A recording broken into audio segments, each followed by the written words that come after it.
اور ایک سوال کا جواب جب انہوں نے دیا، ایک صحافی نے ان سے سوال پوچھا تھا کہ ہم آپ کے منسٹر سے کوئی معاملہ طے کرنا چاہتے ہیں تو وہ ہم سے رابطہ نہیں کرتے. پی ٹی آئی کے ایکٹیوسٹ نے ان سے سوال کیا تھا، تو خان صاحب کا جواب یہ تھا کہ اس وقت ہماری ٹیم 18 گھنٹے کام کر رہی ہے، تو ہو سکتا ہے کہ اگر وزیر مصروف ہے تو وہ نیکسٹ ڈے آپ کو جواب دے دے گا، آپ مائنڈ نہ کیا کریں اس چیز کو. اگر یہ اتنے ویلے ہوتے تو کوثار مارکیٹ میں بیٹھے آپ کو نظر آتے. اور جب میں وہاں سے نکلا تو اگلے دن بریکنگ نیوز ٹی وی پر چلی کہ خان صاحب نے بیان دیا کہ کچھ وزیر اتنے فارغ ہیں جو کوثار مارکیٹ میں بیٹھے رہتے ہیں. اس دن میرے اوپر آیا ہوا تھا کہ یہ پاکستان کا میڈیا کس طرح کام کرتا ہے، کتنے 2 نمبر اور جھوٹے لوگ ہیں یہ. عمران خان کے دور حکومت میں بڑھ چڑھ کر مخالفت کی حکومت کی، ہر وقت حکومت کے خلاف پروگرامز، ٹاک شوز ہوتے تھے، کیمپین ہوتی تھی، لیکن اس فسطائیت، اس جرم، اس بدنیتی، اس پاکستان کی معیشت کے ساتھ ہوتا ہوا مذاق، ڈوبتا ہوا ملک، اس سب میں بھی صحافی خوش ہیں، ٹی وی چینلز خوش ہیں، ہر وقت پاکستان کو ہرا بھرا لہلاتا ہوا دکھا رہے ہیں، صرف اس وجہ سے کہ 3200 کو تو ابھی پلاٹ ملے ہیں، پہلے کتنوں کو مل چکے ہیں، آنے والے وقت میں کتنوں کو ملنے ہیں. اور وزیر اطلاعات آ کر کے کہتی ہے کہ ہم نے بوریوں کا منہ کھول دیا ہے ٹی وی چینلز اور مالکانس کے لیے اور صحافیوں کے لیے. آپ میں سے کسی کو گلہ نہیں ہونا چاہیے کہ ہم نے آپ کو اتنے پیسے دے دیے. آپ کو یاد ہوگا کہ خان صاحب کے دور میں میڈیا چینلز کا اور خان صاحب کا حکومت کا ایک ہی تنازع تھا کہ اشتہارات کی جو رقم ہے وہ ہمیں دی جائے. بہرحال خان صاحب نے یہ کہا تھا کہ عوام کا پیسہ، قوم کا پیسہ میں تم لوگوں کو نہیں دوں گا، اپنی محنت سے پیسہ کماؤ، لوگوں کو خبر دو، لوگ انٹرسٹ لیں آپ کی خبر میں، آپ کے چینل کو دیکھیں، کریڈیبلٹی دکھاؤ، پھر اس کے اوپر اشتہارات سے جو پیسہ کمانے کا طریقہ ہے اسی طریقے سے آپ کماؤ. ظاہر سی بات ہے پاکستان کے اندر ان کی 4% مقبولیت نہیں رہ چکی، لوگ تو ان کو دیکھتے نہیں ہیں، اشتہارات ان کو ایسے ہی ملتے ہیں، تو پھر پیسہ کہاں سے کمائیں گے؟ یہیں سے کمائیں گے، حکومت سے لے کر کے. دوسری طرف جناب اگلی خبر آپ کے ساتھ شامل کروں گا. پی آئی اے بڈ کی گئی جناب، پی آئی اے کو بیچ رہے ہیں، یہ آہستہ آہستہ کر کے پورے پاکستان کو ہی بیچ رہے ہیں. اور پی آئی اے کی حالت ایسی ہو چکی ہے جیسے کباڑ ہوتا ہے، کوئی کباڑیا آ کر کے دیکھتا ہے آپ کا پرانا فریج، آپ کی پرانی ٹی وی، اور پھر اس کی قیمت لگاتا ہے. حکومت مانگ رہی تھی 85 ارب روپے، جبکہ صرف ایک بندہ وہاں پہ آیا جس نے کہا میں 10 ارب روپے دوں، 85 ارب اور 10 ارب. اور وہ بندہ جو تھا اس کی نہ پہلے ایئر لائن ہے، نہ اس نے کبھی ایئر لائن چلائی ہے، وہ ایک ہاؤسنگ سوسائٹی کا مالک ہے، ہاؤسنگ سوسائٹی کی وہ کمپنی ہے، اور وہ وہاں پہ آئی جہاز پی آئی اے کو خریدنے کے لیے، اور وہاں پہ وہ پوچھ رہی تھی حکومت سے کہ کیا پیسوں میں ہمارے پلاٹ فکس ہو جائیں گے، یعنی کہ کچھ پیسوں کے بدلے ہم پلاٹ دے دیں حکومت کو تو حکومت ہمیں یہ ایئر لائن دے دے گی. بہرحال حکومت کی بات نہیں بنی یہاں پر. اب اندازہ لگائیں آپ، airline Pakistan airline P I A 10 ارب روپے کی بک رہی ہے یار. اب دنیا کی ایئر لائنز کے بارے میں آپ دیکھیں نا، ٹرکش ایئر لائن کی قیمت ہے 3.5 کھرب روپے، ایمریٹس ایئر لائن 11.2 کھرب پاکستانی روپے، قطر ایئر ویز 6.3 کھرب پاکستانی روپے. کھرب 1000 ارب کا ایک کھرب ہوتا ہے بھائی. اب آپ اندازہ لگائیں پاکستانی صرف 10 ارب میں بک رہی ہے. یہ حال کر دیا ہے پاکستان کا انہوں نے. اور خریدنے والا کہہ رہا ہے کہ پلاٹ لے کر کے ایئر لائن دے دو.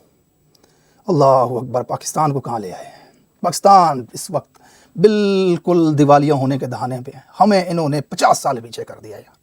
یہ رجیم چینج کے بعد یہ جو 2 سال تھے نا، دو ہاتھوں سے اور پاؤں سے مل کر لوٹ رہے ہیں اس پاکستان کو. پوری کابینہ لوٹ رہی ہے، پورے کابینہ کا خاندان لوٹ رہا ہے، پورے کابینہ کے مظاہرے لوٹ رہے ہیں اس وقت پاکستان کو. کھا گئے، لے گئے، اڑا گئے، پاکستان کو لوٹ کر لے گئے.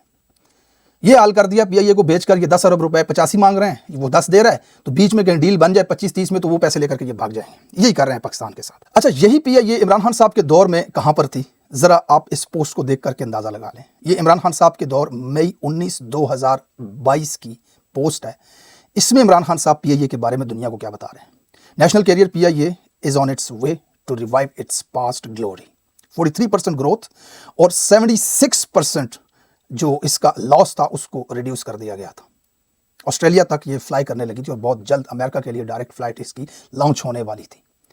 پی آئی اے دنیا میں اپنا مقام بنا رہا تھا، لیکن جب سے یہ قاتل، چور، مفرور، ڈاکو، بگوڑے آ کر کے پاکستان پہ بیٹھے ہیں، ایک ایئر لائن اس وقت 10 ارب روپے میں بک رہی ہے. یار پاکستان کہاں پہنچ گیا یار.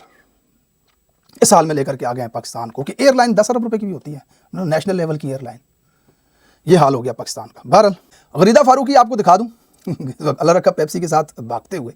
غریدہ فاروقی کی سوشل میڈیا پہ ایک ویڈیو وائرل ہو رہی ہے، لوگ اس پہ بڑا طنز و مذاق کر رہے ہیں. ذرا اس چھوٹے سے کلپ کو دیکھیں پھر اس کے بعد بات کرتے ہیں. غریدہ زلفوں والی جانے جہاں ہم سفر پلیز میرا مستانہ سری لنکا. ان جیسے لوگوں کو ٹی وی پہ سکرینیں دی جاتی ہیں، ہاتھ میں مائک دیا جاتا ہے اور اخبار کے پنوں پہ جگہ دی جاتی ہے. قوم کو حقائق بتائیں، حکومت کی غلط پالیسیوں پر تنقید کریں، ظلم کے خلاف مزاحمت کریں. یہ ہوتا ہے نا صحافت. یہ ایک ایسا پیشہ تھا جسے دنیا میں عزت وقار کی نظر سے دیکھا جاتا تھا. یہ ٹیلی ویژن کی سکرینوں پہ بیٹھ کے ہماری نسل کو بتاتی ہیں بہتر پاکستان کیسا ہونا چاہیے، یہ کریکٹر ہے ان کا، یہ کردار ہے ان کا، یہ چیزیں یہ کر رہے ہوتے ہیں، مسخرے، نمونے، شغل، یہ اللہ رکھا پیپسی کے ساتھ دوڑ گئی۔ تو دیکھ سوچا آپ کو ویڈیو دکھا دوں، ویلاگ میں آپ بور نہ ہو جائیں، کافی لمبا ہو گیا ویلاگ۔ بہرحال آگے چلتے ہیں جی، 27ویں ترمیم کی اس وقت تیاری دوبارہ لے کر کے آنا چاہ رہے ہیں۔ 26ویں ترمیم میں جو کامیابی نہیں ہو سکی تھی، کچھ تو جلدی بہت تھی کیونکہ قاضی جا رہا تھا، اس سے پہلے معاملہ ایسا کرنا تھا کہ اپنا جج لے کر کے آنا تھا، تو باقی چیزیں چھوڑ کر کے ایک چیز کے اوپر فوکس کروا کے جلدی جلدی میں اسے کروا دیا۔ باقی جو مقاصد ہیں اس میں حاصل نہیں ہو سکے، اس کو اب 27ویں ترمیم کے ذریعے حاصل کرنے۔ پھر سے وہ قاضی نے جو رستہ کھولا ایوان کے اندر منڈیاں لگنے کا، لوگوں کی بہنوں بیٹیوں کو اٹھایا جانے کا، جس کی مثالیں ابھی آپ کے سامنے آ رہی ہیں کہ کس طرح اسلام آباد میں ایک 9 سال کی بچی کو زدوکوب کیا گیا، ایک 9-11 مہینے کے بچے کو اٹھا کر کے نیچے پھینکا گیا، کیسے ان کی ماں کے پاؤں کے اوپر پاؤں رکھ کر کے کہا گیا کہ اپنے شوہر کو کال کرو اور یہاں بلاؤ، ہم نے اسے اغوا کرنا ہے اور اس سے ووٹ لینا ہے۔ یہ فسطائیت دوبارہ سے شروع ہو رہی ہے 27ویں ترمیم کے لیے، اور پی ٹی آئی کا یہاں پر بڑا زبردست جو آیا ہے لائحہ عمل، وہ یہ ہے کہ ہم آخری اور فائنل احتجاج کی کال دے رہے ہیں، نہ صرف کارکنان بلکہ پورے پاکستان کو ہم اس کے اندر دعوت دیتے ہیں۔ اس سلسلے میں علی امین گنڈاپور کا ایک بہت اہم بیان ہے، اس نے کہا کہ یا تو احتجاج میں مقصد کو کامیاب کر کے لائیں گے، اور اگر مقصد میں کامیاب نہ ہوئے تو ہمارے جنازے پڑھا دینا۔ علی امین کا جو بہت ہی اہم بیان ہے، اب اس کے اوپر وہ کتنا عمل کرتے ہیں، کیونکہ ان کے بہت سارے بیانات ایسے بھی ہوتے ہیں کہ جو صرف بیانات ہی ہوتے ہیں، لیکن ایک دفعہ 2 دفعہ وہ ہمیں نکلتے ہوئے بھی نظر آئے، انہوں نے احتجاج کی کوشش بھی کی، اور بعد میں اینڈ کے اوپر وہ جو مس ایڈونچر ہوا وہ سب آپ کے سامنے ہے، اس ڈیٹیل میں ہم نہیں جاتے۔ لیکن اب جو آخری احتجاج کی جو بات ہو رہی ہے، اس کے اندر پوری پی ٹی آئی کی جتنی بھی جماعت ہے وہ شامل ہے۔ دوسری طرف شیر افضل مروت کے ساتھ اس وقت معاملہ بڑا خراب ہو رہا ہے۔ شیر افضل مروت کا میں نے بیان سنا، صدیق اعظمی کے ساتھ انٹرویو کر رہے تھے، تو انہوں نے کہا کہ بھائی میں لولے لنگڑے احتجاج کے اندر شامل نہیں ہوں گا، مجھے احتجاج کی ذمہ داری دی جانی چاہیے، احتجاجی کمیٹی کے اندر میں ہونا چاہیے ہوں۔ دیکھیں، آپ عمران خان کے کارکن اپنے آپ کو کہتے ہیں، تو آپ کو اگر ذمہ داری دی جائے یا نہ دی جائے، آپ بحیثیت کارکن اس کے اندر شامل ہوں، اپنا حصہ آپ ڈالیں۔ دوسرا ان کا ایک بیان آیا جس میں انہوں نے ایک صحافی کو انٹرویو دیتے ہوئے کہا کہ میں نے حامد خان گروپ کو ووٹ نہیں دیا تھا صرف اس وجہ سے کہ حامد خان میرے ساتھ بہت ضد بخیلی کرتا ہے، میرے ساتھ جلتا ہے، میرے ساتھ تو سینکڑوں وکیل ہیں، اور پھر بھی میں نے ووٹ نہیں دیا۔ کس لیے کہ مجھے حامد خان پسند نہیں ہے۔ تو مطلب گوگی آپ نے جوگی ہیں، آپ اپنے ذاتی انا کو پارٹی کے مفاد کے اوپر ترجیح دیتے ہیں کہ آپ کو اگر حامد خان پسند نہیں تو آپ نے ووٹ نہیں دیا ان کو۔ تو اس طرح کی چیزیں جو ہیں وہ شیر افضل مروت پہ شدید تنقید کا باعث بن رہی ہیں، جبکہ سلمان اکرم راجہ صاحب جنرل سیکرٹری ہیں، ان کا ایک بیان بڑا اہم ہے۔ انہوں نے کہا کہ ہم آخری وارننگ دے رہے ہیں شیر افضل مروت کو کہ وہ اپنے آپ کو ڈسپلن کا پابند بنائیں، ورنہ ان کے خلاف کارروائی ہوگی۔ اور اگر شیر افضل مروت اپنے آپ کو ڈسپلن کا پابند نہیں بھی بناتے تو پھر ان کے خلاف واقعی کارروائی ہونی چاہیے۔ باقی جہاں پر ہو رہی ہے یہ بات بالکل ٹھیک ہے کہ ان کی پارٹی کے اندر اختلافات چل رہے ہیں، نہیں بن پا رہی بہت عرصے سے شیر افضل مروت کی لوگوں کے ساتھ پارٹی کے اندر، اس کی بہت ساری وجوہات ہیں، ان ڈیٹیلز کے اندر جائیں گے تو یہ ویلاگ بہت لمبا ہو جائے گا۔ بہرحال ڈونلڈ ٹرمپ کچرے کے ٹرک پہ چڑھ گئے، اس کی وجہ یہ تھی کہ جو بائیڈن نے ایک بیان میں کہا تھا کہ ڈونلڈ ٹرمپ کے جو سپورٹرز ہیں وہ کچرا ہیں، تو اس کے بعد پھر اس شخص نے کچرے کا ٹرک منگوایا، جہاز سے اترا، کچرے کے ٹرک پہ چڑھا اور وہ ویسٹ کوٹ پہن کر کے وہاں پہنچا، جلسے میں خطاب کیا۔ اب یہ جو کیمپین ہے بڑی زبردست کر رہا ہے اس وقت ڈونلڈ ٹرمپ، اور تقریباً اندازوں کے مطابق وائٹ ہاؤس اس دفعہ ڈونلڈ ٹرمپ ہی جائے گا۔ لیکن اہم چیز یہ ہے کہ جو انہوں نے پاکستان میں لابنگ فرم ہائر کی تھی 40 کروڑ روپے سالانہ کے اوپر، اس لابنگ فرم کا کام یہ ہوتا ہے کہ حکومتی پالیسیوں کے اندر اپنے کلائنٹ کی مرضی کی چیزیں شامل کروائے، تو نئی ایڈمنسٹریشن کے ساتھ سیٹنگ کرنے اور نئی ایڈمنسٹریشن کی پالیسیوں کے اندر وہ تمام چیزیں لے کر کے آنا پاکستان کے حوالے سے جو نواز شریف شہباز شریف اسٹیبلشمنٹ کے بینیفٹس کی ہیں، اس کوشش میں یہ لابنگ فرم ہائر کی گئی تھی۔ بابا نواز شریف یہاں پر پہنچا ہے ان کو کنونس کرنے کے لیے کہ عمران خان سے ہماری جان چھڑائی جائے، عمران خان صاحب امریکہ کے مفادات کے لیے پاکستان میں خطرہ ہے، لہٰذا اس شخص کو ٹھکانے لگایا جائے اور ہمیں موقع دیا جائے، ہمیشہ کی طرح ہم آپ کی خدمت کریں گے، چاہے ہمیں 40,000 لوگ ہی کیوں نہ اپنے مروانے پڑیں، آپ ہمیں ڈالر دیتے رہنا، ہم آپ کا مفاد خطے کے اندر دیکھیں گے، جہاں آپ ضرورت پڑی ہم چائنا کے خلاف کھڑے ہو جائیں گے، جہاں ہمیں ضرورت پڑی ہم رشیا کے خلاف کھڑے ہو جائیں گے، جیسے ابا جی کہیں گے ویسے ہم حاضر ہوں گے۔ نواز شریف اس ڈیوٹی پر مامور ہیں، جبکہ دوسری طرف پی ٹی آئی کی قیادت سجاد برقی صاحب اوورسیز پاکستان چیپٹرز کے صدر ہیں، ان کی ملاقات ہوئی عاطف خان کے ساتھ، وہ ملے ڈونلڈ ٹرمپ کی بہو کے ساتھ، اور وہاں پر انہوں نے ان کے ساتھ یہ سامنے یہ باتیں رکھی پاکستان کے اندر ہونے والی فاشزم وغیرہ، فیملی ان کی ہیں ڈونلڈ ٹرمپ کی جو بہو ہیں، تو ظاہر ہے وہ ٹرمپ کے نوٹس میں یہ چیزیں لائیں گی، اوبویسلی اس کے نوٹس میں یہ چیزیں ہوں گی بھی، لیکن ٹرمپ کا جو ایک پاسٹ یہاں پر رہا ہے اس حساب سے ٹرمپ جنگوں وغیرہ کے خلاف تھا، امریکہ کے پیسوں کو دوسرے ملکوں میں اڑانے کے خلاف تھا، اور وہ اس چیز میں اس بائیڈن کی اس ایڈمنسٹریشن کی جو پالیسیز پاکستان کے حوالے سے ہیں